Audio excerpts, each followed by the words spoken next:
मोहब्बत के मतलब हम जान गेलियो रे भाई, जब एगो के प्यार में पागल बन गेलियो हल रे भाई।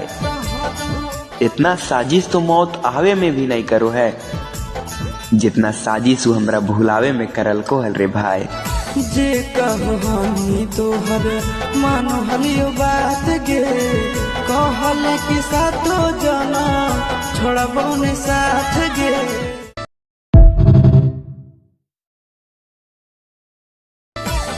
मोहब्बत के मतलब हम जान गेलियो रे भाई, जब एगो के प्यार में पागल बन गेलियो हल रे भाई। इतना साजिश तो मौत आवे में भी नहीं करो है, जितना साजिश हमरा भुलावे में करल को हल रे भाई।